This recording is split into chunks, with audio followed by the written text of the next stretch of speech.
Hello and welcome to the 10th edition of UTA Spotlight Fall 2016. I'm Janet Ramirez. And I'm Nicole Deal. Today we'll take a look at some events hosted by the Native American Student Association. We'll also hear the story behind the passion of an aspiring art teacher. Thank you for joining us. This is UTA Spotlight.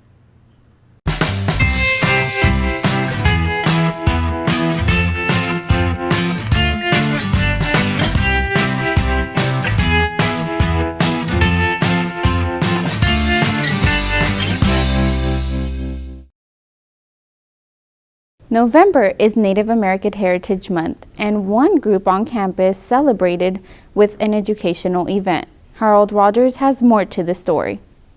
The Native American Student Association held multiple events this week.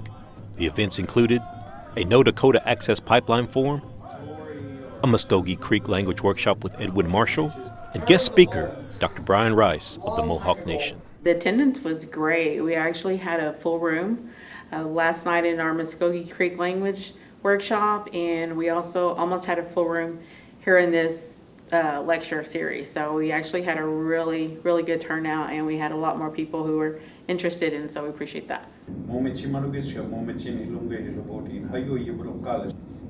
Students and local community gained valuable insight and history from each guest speaker. Because he had been military, he was very attached to Kennedy and the U.S. and everything else.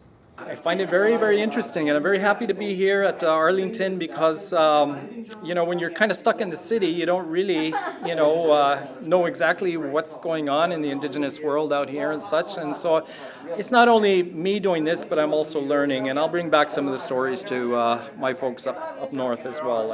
You carry the knowledge of your ancestors on your back. We certainly want to have a good dialogue between not only natives but non-natives as well, so that a lot of other people can get a better understanding of our culture and know that it's to be respected.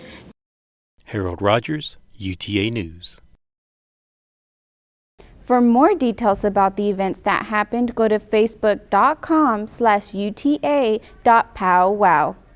UT Arlington has many traditional art classes like glass blowing, print making, and painting. Chris Stafford tells us more about a student and what inspired her to pursue her degree. Art. We see different forms of it every day, from metal sculptures to abstract paintings. Here at the Studio Arts Center, art students have the opportunity to learn many different mediums of art offered at UTA.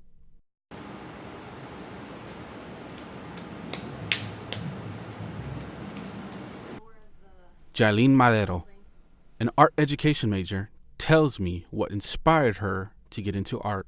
I've always loved art since I was a child, but when I got into high school, I decided to take more and more art classes, and as I went on and I kept doing more art, I realized that I really loved doing art.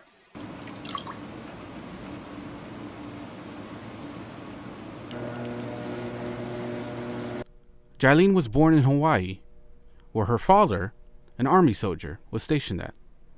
With her father being transferred to Germany for work, she was able to visit and see many different mediums of artwork in different countries, like France, Italy, Germany, the Netherlands, and Panama.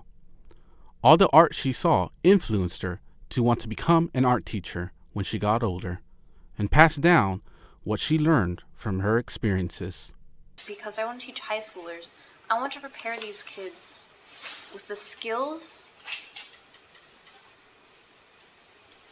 to take their art to the next level, but also engage them to think critically about what it is they're making.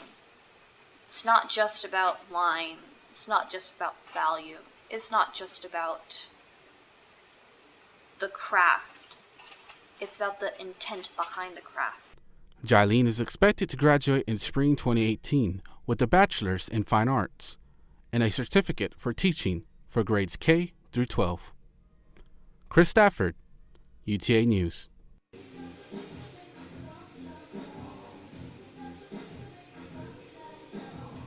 With enrollment enrollment open right now. Any student can take a studio art class with approval. For more information, you can visit the website uta.edu/art. Well, we'd like to thank you for watching our 10th edition of UTA Spotlight. I'm Nicole Deal. And I'm Janet Ramirez. On behalf of our producer, Maria Martinez, and our videographer, Harold Rogers, we'd like to thank you for watching UTA Spotlight.